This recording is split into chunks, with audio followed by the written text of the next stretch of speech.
आशा करता हूं आप सब बहुत अच्छे होंगे। मेरा नाम है सिद्धांत अग्निहोत्री। स्टडी ग्लोस पे आपका बहुत बहुत स्वागत है। शक्तिमान जैसे घूम के हम आ जाएंगे, लेकिन गीता विश्वास को लेकर आओ तो आओ। खैर, हमारे पास हमारी खुद की गीता विश्वास है, तो हम आ गए हैं वापस। गए थे हम उत्तराखंड की ट्रिप की डिटेल्स, कैसे जाएं क्या जाएं। मेरा जो ट्रैवलिंग चैनल है डिस्क्रिप्शन कमेंट बॉक्स में लिंक है। लेकिन एक बड़ी खबर ये है कि ये भी ट्रैवल करने आए थे। इनका नाम है मैथ्यू वैन डाइक, बाल्टीमोर से है ये। 2009 में इन्होंने बाल्टीमोर एग्जामिनर के लिए काम करना शुरू किया एज अ कॉलमनिस्ट। अपने आप को एक सोल्जर, एक वॉर वेटरन, एक कॉलमनिस्ट, एक स्ट्रैटेजिस्ट बताते हैं। उसके बाद ये लीबियन रेवोल्यूशन में भी शामिल रहे। वहाँ पे इनको प्रिजनर्स ऑफ वॉर धर लिए गए। फिर उन्होंने सन्स ऑफ लिबर्टी नाम की ऑर्गेनाइजेशन चलाई। फिर उन्होंने एक बिजनेस भी चलाया और उसके बाद ये भारत आए। और ये भारत आए, साथ में ये अपने साथ यूक्रेनियंस को भी लेकर आए। टोटल 15 हैं, जिनमें से अभी 7 को गिरफ्तार कर लिया गया है। एक अमेरिकन नेशनल है ये मैथ्यू वैन डाइक, 6 यूक्रेनियंस है और 8 यूक्रेनियंस हैं फरार। अब यूक्रेन की जो एम्बेसी है भारत में, उन्होंने बोला है कि नहीं आप इनको छोड़िए। ये बहुत ही एक डीप स्ट्रैटेजी है दोस्तों। मैं आपको एक एक चीज क्लियर करूंगा। आप अमेरिका को बिल्कुल दोस्त मत समझे, बहुत डेंजरस है ये देश। ये आपको खत्म कर देगा। ये कैसे हमारे देश को खोखला कर रहा है, चलिए इसकी जो परतें हैं वो खोलते हैं। लेकिन उससे पहले गूगल एआई टूल्स, सारे एआई टूल्स को हम बताएंगे कैसे यूज करना है। 600 रुपए का कोर्स है, 800 रुपए का नहीं है ये। आखिरी के 3 दिन है, 22 मार्च से क्लास शुरू है, तो फटाक से कोर्स को अवेल करें। लिंक डिस्क्रिप्शन कमेंट बॉक्स में है। तो मेरे भाई, मैथ्यू वैन डाइक जो है ना, ये बहुत गहरी साजिश जो अमेरिका की है ये दर्शाता है। अब आप बोलेंगे सर इनको क्यों गिरफ्तार किया। UAPA सेक्शन 18 इसके तहत इनको गिरफ्तार किया गया है। ये बहुत एंटी इंडिया एक्टिविटी छोड़िए, ये एंटी म्यांमार एक्टिविटी भी कर रहे थे। और इनको इसीलिए कि भाई तुम देश विरोधी एक्टिविटी कर रहे हो, तभी तो यूएपी, और लग गया इनके ऊपर यूएपीए। नेशनल इन्वेस्टिगेशन एजेंसी ने 13 मार्च को इनको किया है गिरफ्तार। ही वॉज अरेस्टेड, और मैं आपको डिटेल्स बताता हूं, ठीक है। अब इनके ऊपर आरोप यही है कि जो एथनिक आर्म्ड ग्रुप्स है ना म्यांमार में, म्यांमार की मैंने पूरी कहानी आपको बताई है।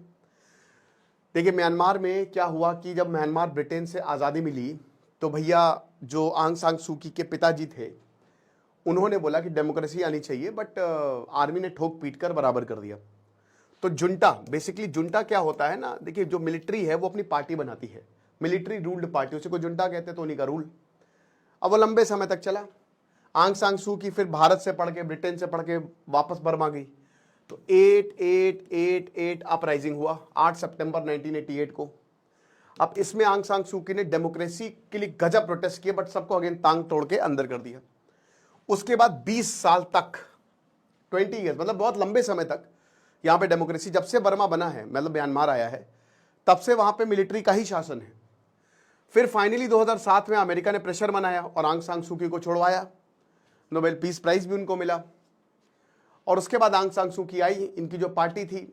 हालांकि आंग सान सू की प्रेसिडेंट नहीं बन पाई, क्योंकि एंड टाइम पे म्यांमार ने संविधान को चेंज कर दिया था कि अगर आपका कोई, मतलब मान लीजिए जिनसे आपसे शादी की और अगर वो बाहर का है तो आप प्रेसिडेंट नहीं बन सकती। तो इन्होंने ब्रिटिश नेशनल से शादी की थी, उनकी मौत हो गई थी। उनकी मौत भी अटेंड करने नहीं जा पाई थी, हाउस अरेस्ट पे रखा था इनको। फिर लंबे समय तक, अब 2019, भाई काफी आप ये मान के चलिए कि लगभग 10-12 साल तक इनकी सरकार रही। बट 2021 में, 2021 में आंग हिलियांग, जो कि इनके मिलिट्री जनरल थे म्यांमार के, उन्होंने कर दिया तख्ता पलट। आंग सान सू की को अजीबोगरीब आरोप, मुर्गी चोरी और पता नहीं कौन कौन से आरोप के उसमें इनको जेल में बंद कर दिया। अब उसके बाद मिलिट्री ने टेक ओवर किया और तब से लेकर अभी तक, 2021 से लेकर अभी तक म्यांमार में चल रहा है एक सिविल वॉर। अब इनकी जो पार्टी थी, उन्होंने, मेन वही है अभी, ठीक है, और उन्होंने जो है एक अपना आर्म्ड ग्रुप बना लिया। बाकी म्यांमार में बहुत सारे local armed group, ethnic armed groups है, ठीक है, बहुत छोटे छोटे हैं। चिन की अलग है, कुकी की अलग है, बहुत अलग अलग है, वो भी लड़ रहे हैं।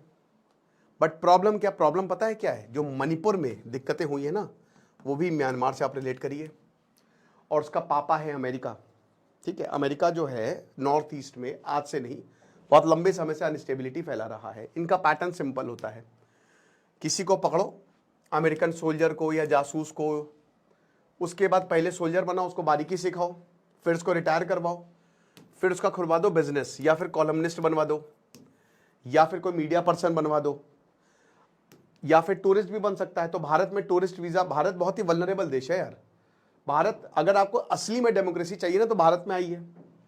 तो भारत में आते हैं ये सब एज अ टूरिस्ट बन के, मीडिया पर्सन बन के, लेकिन इनको पैसा कहां से आ रहा है? इनको पैसा आ रहा अमेरिका दे रहा है, उनकी सीआईए दे रही है। सीआईए डायरेक्टली नहीं देती है, सीआईए वही जैसे अलग अलग जो ऑर्गेनाइजेशंस है ना, फोर्ड ऑर्गेनाइजेशन, रॉथस्चाइल्ड हो गए और भी बहुत सारे, ठीक है, रॉथस्चाइल्ड फैमिली कुछ है ना जो उनका, अरे यार वो क्या नाम था उनका, ये बार बार मैं उनका नाम भूल जाता हूँ, जिसने मोहम्मद यूनिस को पैदा किया था। वो सब के सब जो है वो पैसा डालते रहते हैं और उसके बाद ये फिर एंटी इंडिया एक्टिविटी करते हैं। ये यूरोप से ड्रोन्स ला रहे थे, यहाँ पे बोल रहे थे कि टूरिस्ट का ड्रोन है, लेकिन एक्चुअल में ये स्मगलिंग कर रहे थे ड्रोन्स की, और ये म्यांमार में फैला रहे थे अनस्टेबिलिटी, ठीक है। और म्यांमार जितना अनस्टेबल रहेगा उतना ही नॉर्थ ईस्ट अनस्टेबल रहेगा। भाई कुकी लैंड बनाना चाहते हैं ये अमेरिका वाले जो है, एकदम मान के चलिए। और यहाँ जो कुकी वर्सेस माइटी की जो हिंसा भड़की थी उसमें बहुत बड़ा हाथ था, और ये हमेशा से भारत कहता रहा है कि यहाँ प्रॉब्लम क्रिएट करके ये म्यांमार, क्योंकि भाई 510 किलोमीटर का बॉर्डर जो है म्यांमार से मिजोरम शेयर करता है, तो आसानी से वहाँ पे भाग जाते हैं। तो भारत के लिए बहुत बड़ी सिरदर्दी रही है। लेकिन पिछले 8-10 सालों में भारत ने यहाँ पे बहुत ही नकेल कसी हुई है, बहुत ज़्यादा, तब जाके चीज़ों को नॉर्मल किया गया। लेकिन अभी भी नॉर्थ ईस्ट में जो आपको प्रोटेस्ट देखने को मिलते हैं, कुछ जेन्युइन भी होते हैं, बहुत जेन्युइन हैं, लेकिन कुछ जो है वो मैन्युफैक्चर्ड भी होते हैं, ठीक है। तो यही जो है यहाँ पे ये देखने को, ये चीज़ जो है वो देखने को मिली है। अब यहाँ आरोप यही है कि भैया आतंकियों को ये सपोर्ट ट्रेनिंग देता था और उनको उकसाता था, ड्रोन वॉरफेयर ट्रेनिंग देता था कि ड्रोन्स को कैसे चलाया जाए। आप आर्मी को देखिए, भारत के लिए अच्छा यही है कि म्यांमार में डेमोक्रेसी आए, आंग सांग सूकी रहे। अभी इस समय प्रो चाइना सरकार है और म्यांमार की जो मिलिट्री है वो हार रही है, वो जीत नहीं रही है। अगले 1-2 सालों में ना आप म्यांमार में कुछ बहुत बड़ा होते हुए देखेंगे। म्यांमार में जो गांव है ना, वहाँ पे लोकलाइट्स उनकी चलती है, आर्मी की चलती है नहीं, ठीक है ना। तो म्यांमार इस समय काफ़ी डिसेंट्रलाइज्ड और डीप और फ्रैगमेंटेड है। तो वही चीज़ है। तो सभी टूरिस्ट वीज़ा पर आए थे। सबसे बड़ी बात तो यही है ना कि सब एज अ टूरिस्ट बन के आए। तब आप देखिए किसको किसको, जब से एनआईए बनी है ना तब से बहुत बढ़िया रहा है।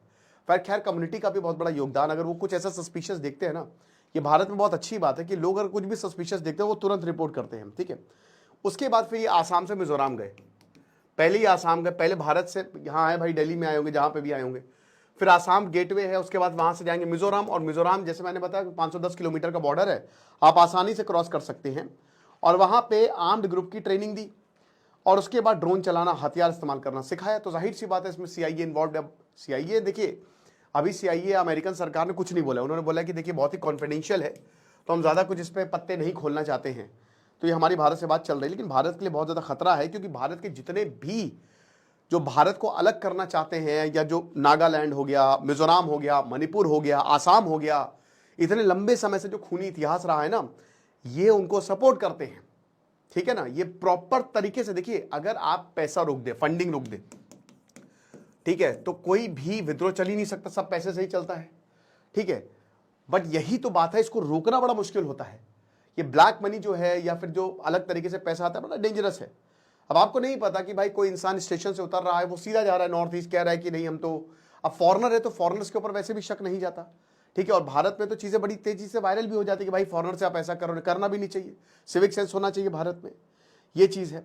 तो भारत की सुरक्षा के लिए बहुत खतरा है। आप देखिए आप क्या कर रहे हैं अमेरिका के साथ। हम कहते हैं अमेरिका दोस्त है, लिटरली अमेरिका दोस्त है। अमेरिका ने किया क्या? अमेरिका ने भारत के लिए कुछ नहीं किया है। अमेरिका ने भारत के लिए, उनका स्ट्रक्चर ऐसा है कि इंडियंस वहाँ पे गए हैं, उन्होंने बहुत बढ़िया काम किया, लेकिन दोस्तों इंडिया ने, अमेरिका ने इनडायरेक्टली इंडिया को टेक ओवर किया हुआ है। हर एक प्रोडक्ट हमारा है ही नहीं, हमने मेहनत की ही नहीं है, और एक एक प्रोडक्ट जो है ना वो अमेरिका का है। हमारा सारा डेटा अमेरिका के पास है। प्लस आप सारे वॉर उठाए, 1965, 1947 जो पाकिस्तान से हमारा हुआ, आप 1971, तो अमेरिका ने तो पाकिस्तान की मदद की है। अमेरिका ने तो पाकिस्तान की मदद की है। हमारे साथ कौन खड़ा रहा? हमारे साथ रशिया खड़ा रहा, हमारे साथ इसराइल खड़ा रहा। इसराइल भी एक हद तक ही खड़ा रहेगा आपके साथ, फ्रांस भी, पर रशिया खड़ा रहा। फिर उसके बाद भाई जब से पाकिस्तान बना है, 2003 के बाद से स्थिति काफी चेंज हुई, पर 2003 के बाद से भी ना अमेरिका का बहुत हस्तक्षेप रहा है भारत की सरकार में कि आप ये नहीं कर सकते, आप वो नहीं कर सकते, आप इनसे तेल नहीं खरीद सकते, आप उनसे तेल नहीं खरीद सकते। रशिया ने भारत को ऑफर किए हैं 5th जनरेशन एयरक्राफ्ट Su-57, लेकिन अमेरिका कह रहा हमसे खरीदो, हम तुमसे नहीं। तो अमेरिका अपनी दादागिरी चलाता है और अमेरिका आपका दोस्त नहीं है। और ये सारी जो गतिविधियां हैं, इससे यही साबित होता है। प्रॉब्लम बहुत, और ड्रोन नेटवर्क का बहुत बड़ा एंगल है। ओके, अब जाहिर सी बात इस पर कानूनी कार्रवाई होगी, आगे जांच हो रही है, but this is not good. ठीक है, ये सिर्फ गिरफ्तारी का नहीं, ये 3 लेयर, इसमें भारत इन्वॉल्व है, इसमें म्यांमार इन्वॉल्व है और इसमें अमेरिका और यूरोप के एक्टर्स इन्वॉल्व हैं। ठीक है, ये कोई ये ट्रायंगल है, ये डेंजरस है। और ये इसलिए डेंजरस है ना क्योंकि ये दर्शाता है कि भाई आप बिल्कुल भी इन देशों पर भरोसा नहीं कर सकते। ये हो सकता है आपके गुड़ गाएं, लेकिन अल्टीमेटली इंडिया को अपनी ताकत बढ़ानी होगी। आप भूल जाइए सब, अमेरिका की कोई औकात नहीं है हमारे सामने, हम अगर अपनी पे आ जाए तो। और म्यांमार देखिए क्या है ना कि भारत जो भी आपके पड़ोसी होते हैं उनके साथ आपको बहुत अच्छे रिश्ते रखने होते हैं। हमारा कलादान प्रोजेक्ट, हमारा सितवे जो प्रोजेक्ट, वो सब अटक गया है जब से 2021 में वहां पे तख्ता पलट हुआ है। तो भारत के लिए असली रिबेल्स जो हैं, जितना ज्यादा म्यांमार में रिबेल्स स्ट्रांग होते जाएंगे उतने ही ज्यादा सपोर्ट जो है वो नॉर्थ ईस्ट के रिबेल ग्रुप्स को मिलेगा। उनको मॉडर्न ट्रेनिंग जो है, ड्रोन वॉरफेयर जो है वो सिखाया जाएगा, राइट। तो अमेरिका का बहुत बड़ा एंगल है और अमेरिका कभी भी नहीं चाहता कि भारत स्टेबलाइज हो। तो यही है, बट वही बता रहे कि सबके कर्म जो है वो आते ही हैं। भारत में तो चीजें बेहतर हो रही हैं, बट अमेरिका में चीजें खराब होती जा रही हैं। जैसा करोगे वैसा ही भरोगे। बाकी आप हमारे बहुत ही शानदार कोर्स को अवेल कर सकते हैं। गूगल का जो AI टूल्स है, हर तरीके से आपको पता चलेगा कि टूल्स को कैसे यूज करते हैं, जितने भी गूगल के टूल्स हैं। खुश रहिए, पढ़ते रहिए। जैसे सिद्धांत अग्निहोत्री साइनिंग ऑफ।